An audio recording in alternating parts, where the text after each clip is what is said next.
सुप्रभात बच्चों। आज हम कक्षा 3 विषय हिंदी का पाठ 13 अजमेर की यात्रा इस पाठ को पढ़ेंगे। प्रस्तुत पाठ में अजमेर और पुष्कर के दर्शनीय स्थलों के बारे में बताया गया है।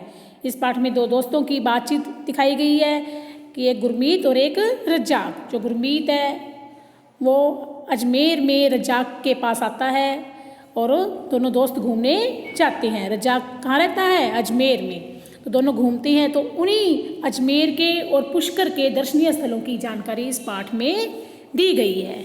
तो आइए इस पाठ को पढ़ते हैं। अजमेर की यात्रा। गुरमीत अजमेर घूमना चाहता था। उसने रज्जाक को लिखा था कि वह उसी के घर ठहरेगा।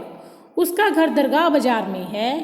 आज सवेरे जब गुरमीत रेलगाड़ी से उतरा तो रज्जाक उसे अपने डिब्बे के सामने ही मिल गया। उतरते ही उसने पहली बात यही कही, दोस्त आज तो रेलगाड़ी में मेरा कचुम्बर ही निकल गया। कितनी भीड़ रहती है इस रेलगाड़ी में। क्या हुआ कि गुरमीत है जो वो अजमेर घूमना चाहता है और वो अपने मित्र रज्जाक को लिखता है कि वह अजमेर में आएगा तो उसी के घर पे ठहरेगा, क्योंकि उसका घर कहाँ पे है? दरगाह बाजार में, दरगाह के बिल्कुल नज़दीक है। और जब गुरमीत रेलगाड़ी से अजमेर आकर रेलगाड़ी से उतरता है तो जो रज्जाक है उसे अपने डिब्बे के सामने मिल जाता है रेलगाड़ी के, है ना। और उतरते ही वो क्या कहता है कि दोस्त आज तो रेलगाड़ी में मेरा कचुम्बर ही निकल गया, यानी कि रेलगाड़ी में बहुत ज़्यादा भीड़ थी जिससे मैं तो बिल्कुल ही दब गया। तो रज्जाक उसका बात का क्या जवाब देता है? रमज़ान के महीने में अगर तुम यहाँ आना चाहो तो सोच समझ कर ही आना, यूँ भी एकदम सीखिया पहलवान हो। रज्जाक ने हंसते हुए जवाब दिया। अब रज्जाक क्या कहता है कि जब अगर अभी तुम्हें इतनी भीड़ लग रही है तो अगर रमज़ान के महीने में आओगे तो सोच समझ कर ही आना, क्योंकि तुम तो एकदम पतले से हो, है ना। तो बिल्कुल ही कचुम्बर तुम्हारा तो बिल्कुल ही और भी ज़्यादा कचुम्बर निकल जाएगा। तो वो क्यों कहता है ऐसी बात, देखती हैं। तो ऐसी बात कहने पे जो गुरमीत है वो उससे पूछते हैं क्या उस समय और भी अधिक भीड़ होती है? तो रज्जाक क्या कहता है, अरे पूछो ही मत, उस समय अजमेर की आबादी में कम से कम 1 लाख लोग और जुड़ जाते हैं। यानी कि जितने लोग अजमेर में इस समय रह रहे हैं उसमें रमज़ान के महीने में बाहर से कितने लोग और आ जाते हैं? 1 लाख लोग। तो यात्रियों के लिए बहुत सी व्यवस्थाएं भी की जाती हैं। अब जो यात्री बाहर से आते हैं उनके रहने की, खाने पीने की सारी व्यवस्थाएं सरकार द्वारा की जाती हैं, यानी उन्हें कोई परेशानी ना हो। सड़कों पर, बाज़ारों में जहाँ देखो वहाँ भीड़ ही भीड़ हो जाती है। तुम्हारे घर के पास तो मेला लगा रहता होगा, कुछ पूछो ही मत। उन दिनों तो बाज़ार जाकर सब्जी लाने में भी पहलवानी दिखानी पड़ती है, यानी बाज़ार जाना भी बहुत ज़्यादा मुश्किल हो जाता है। दोनों मित्र जोर से हंस पड़े। कुछ देर बाद गुरमीत को रज्जाक अजमेर की सैर कराने ले गया। अब दोनों मित्र हंसते हैं और थोड़ी देर बाद वो जो रज्जाक है वो गुरमीत को अजमेर घुमाने ले जाता है। कहाँ जाते हैं वो? यह देखो, यह सदर दरवाज़ा कहलाता है और वह सामने बुलंद दरवाज़ा, उसके भीतर ही दरगाह है। दरगाह कौन से दरवाजे के भीतर थी? बुलंद दरवाजे के। हम लोग वहीं चल रहे हैं, रज्जाक ने बताया। अब ये देखो ये क्या है? बुलंद दरवाज़ा। ये दरवाज़ा कौन सा है? बुलंद दरवाज़ा। और इसी के भीतर क्या बनी हुई है? दरगाह। और ये देखो रमज़ान के महीने की भीड़, ये भीड़ दिखाई गई है बेटा, ये रमज़ान के महीने का दृश्य होगा। ये दरगाह का गेट है ना, बुलंद दरवाज़ा, इसी के भीतर दरगाह है। अब दोनों दरगाह में गए और जो गुरमीत है वो रज्जाक से क्या कहता है, अरे ये बड़े बड़े कड़ाह बुलंद दरवाजे के दाएं बाएं गुरमीत ने दिखाते हुए गुरमीत ने पूछा। अब बुलंद दरवाजे के दोनों तरफ 2 बड़े बड़े कढ़ाई रखे हुए थे। तो वो गुरमीत पूछता है कि ये कढ़ाई किस लिए हैं, ये क्या है? इन्हें देग कहते हैं।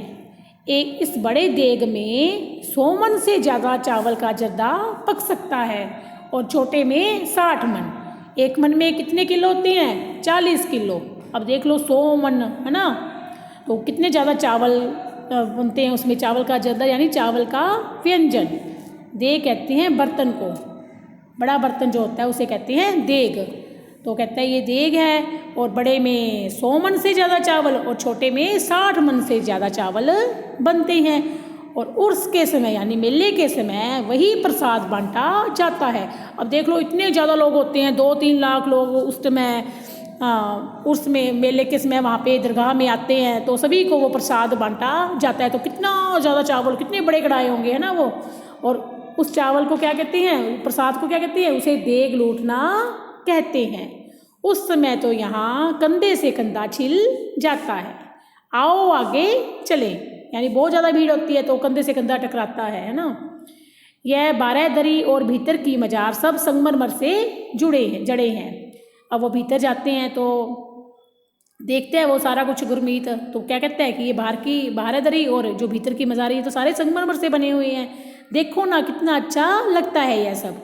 गुरमीत ने प्रसन्नता पूर्वक कहा। गुरमीत देख रहा है और उसे बहुत ज़्यादा अच्छा लग रहा है, तो कहते हैं देखो ना कितना अच्छा लग रहा है ना। हाँ, अत्यंत शांत और पवित्र, साथ ही गुलाब के फूलों की भीनी भीनी महक भी फैल रही है। अब दरगाह में किसकी खुशबू आ रही थी, फूलों की, भीनी भीनी फूलों की खुशबू आ रही थी, क्योंकि लोग क्या करते हैं, इतने ज़्यादा लोग आते हैं तो वहाँ पे फूलों को चढ़ाते हैं, फूलों की चादरें चढ़ाते हैं, तो उसी की खुशबू वहाँ पर फैली हुई थी। बाहर आकर गुरमीत ने पूछा, क्यों दोस्त, मजार पर वह चादर कैसी थी। अब गुरमीत, वहाँ पे चादरें चढ़ी हुई थी, तो गुरमीत क्या पूछता है कि ये जो मजार पर चादरें चढ़ी हुई थी ये कैसी थी, क्यों चढ़ाते हैं लोग ये। तो रज्जाक क्या बताता है उसको, यहाँ चादरें चढ़ाई जाती हैं जब कोई मनौती मानता है, कि जब कोई मनौती मानता है, कोई अपनी भगवान से आगे प्रार्थना करके कुछ मांगता है, तब वो क्या चढ़ाता है, यहाँ पर चादर चढ़ाता है। दोनों दोस्त दरगाह जाया है। अब कहाँ जा रहे हैं वो, अब देखो उस पहाड़ी पर तारागढ़ है। पहाड़ी पर कौन क्या है, तारागढ़, और उसकी ढलान में, पहाड़ी की ढलान में पृथ्वीराज का स्मारक है। कौन पृथ्वीराज, जिन्होंने भारत पर आक्रमण करने वाले मोहम्मद गौरी को कई बार हराया था। अब कौन पूछ रहा है ये, गुरमीत, कि किस पृथ्वीराज की बात कर रहे हो तुम, वही पृथ्वीराज जिसने भारत पर आक्रमण करने वाले मोहम्मद गौरी को कई बार हराया था। हाँ वही चौहान राज, जो भारत के सम्राट रहे, यानी भारत के सम्राट चौहान राज पृथ्वीराज की ही मैं बात कर रहा हूँ। रज्जाक अब अन्ना सागर चलें, रास्ते में ही सोनी जी की नसियाँ हैं और सुभाष बाग भी देख लेंगे। दोनों दोस्त अब कहाँ जा रहे हैं, अन्ना सागर। अन्ना सागर क्या है, एक झील है। तो क्या रज्जाक कहता है कि अब अन्ना सागर चलते हैं, रास्ते में क्या है, सोनी जी की नसियाँ है और सुभाष बाग भी रास्ते में आएगा तो उसको भी देख लेंगे।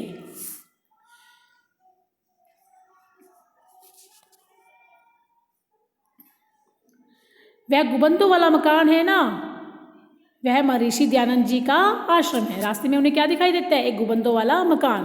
तो रज्जाक बताता है कि वह महर्षि दयानंद जी का आश्रम है, यहीं पर उनकी समाधि है। जहाँ पर उनका आश्रम है वहीं पर क्या बनी हुई है, महर्षि दयानंद जी की समाधि। जानते हो, दयानंद के नाम पर ही अजमेर के विश्वविद्यालय का नाम रखा गया है।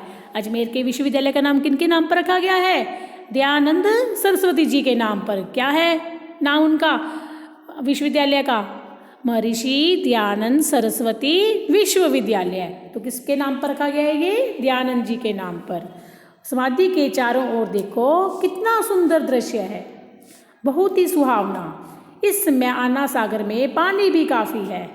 दूसरी पाल पर बच्चों के खेलने और झूलने के बहुत से साधन हैं। और हाँ, तुम चलाना चाहो तो नाव की भी व्यवस्था है। वो क्या कहता है, अब रज्जाक क्या कहता है कि यहाँ पर बच्चों के खेलने और झूलने के बहुत से साधन हैं और यहाँ पर नावें भी चलती हैं। अगर तुम नाव चलाना चाहते हो तो उसकी भी यहाँ पर व्यवस्था है। ना बाबा नाव, मुझे नाव में डर लगता है। चलो थोड़ी देर बाग में बैठते हैं, आज तो थक गए, कल हम पुष्कर चलेंगे। गुरमीत ने प्रस्ताव रखा और फिर दोनों घर लौट पड़े, लेकिन रास्ते में दाहिर सेन स्मारक देखना नहीं भूले। अब दोनों दोस्त थक गए थे तो क्या कहते हैं, गुरमीत क्या कहते हैं कि आज तो थक गए, कल हम कहाँ चलेंगे, पुष्कर। और रास्ते में जब वो घर आ रहे थे तो उन्होंने क्या देखा, दाहिर सेन स्मारक भी उन्होंने रास्ते में देखा। अब वो सारा अजमेर तो घूम लिए, अब वो कहाँ जा रहे हैं, पुष्कर। तो सुबह पहली ही बस से पुष्कर निकले। अरावली की घाटियों में बस भागी जा रही थी। अजमेर पुष्कर कहाँ पर स्थित हैं? अरावली की घाटियों में, अरावली पर्वतमालाओं के बीच में स्थित हैं। तो अब अजमेर के से पुष्कर जा रही हैं ना दोनों दोस्त। और कितना रास्ता है वहाँ का? आधे घंटे में बस रुकी तो मंदिर दिखाई देने लगा। यानी आधे घंटे का ही रास्ता है अजमेर से पुष्कर का। आधे घंटे बाद वो कहाँ पहुँच गए? पुष्कर पहुँच गए। ये देखो, ये है बेटा पुष्कर घाट, है ना। पुष्कर में जो घाट बने हुए हैं वो है पुष्कर सरोवर, है ना। उसके साइडों में ये जो है सारे ये घाट हैं, लोग स्नान कर रहे हैं, है ना। लो, आ गया पुष्कर। इधर देखो, यह पुष्कर सरोवर, इसके चारों ओर घाट ही घाट दिखाई दे रहे हैं। यहीं नहा लेते हैं। क्या करते हैं वो? क्या कह रहे हैं कि यहीं पर नहा लेते हैं। जानते हो उन्हें, यह तीर्थराज कहलाता है और यहाँ स्नान का अपना महत्व है। क्या कहते हैं उसको? कि यह तीर्थराज, पुष्कर क्या कहलाता है? तीर्थराज, सभी तीर्थों का राजा, है ना। और यहाँ पर जो स्नान करते हैं उसका अपना ही महत्व है। लो, अब पुष्कर का ब्रह्मा मंदिर देखते हैं। ये क्या है? पुष्कर का ब्रह्मा मंदिर। ये जो बना हुआ है ये पुष्कर का ब्रह्मा मंदिर है। यह दुनिया भर में प्रसिद्ध है। इसके दाईं और पहाड़ी पर जो मंदिर दिखाई दे रहा है वह गायत्री माँ देवी का, और बाईं पहाड़ी पर सावित्री देवी का। पुष्कर का मंदिर जो है वो दुनिया भर में प्रसिद्ध है। और इसकी दाईं पहाड़ी पर किसका मंदिर है? गायत्री देवी का, और बाईं पर सावित्री देवी का मंदिर है। यह मेला प्रांगण है। अब उसको दिखा रहा है सारा कुछ, है ना। तो क्या कहते हैं? यह मेला प्रांगण है। यहाँ कार्तिक मास में एकादशी से पूर्णिमा तक भारी मेला भरता है। खूब पशु खरीदे और बेचे जाते हैं। दुनिया भर से लोग यहाँ आते हैं। तो पशु मेला कहाँ लगता है? पुष्कर में। कहाँ लगता है? पुष्कर में। पुष्कर में पशु मेला लगता है। और ये मेला कब लगता है?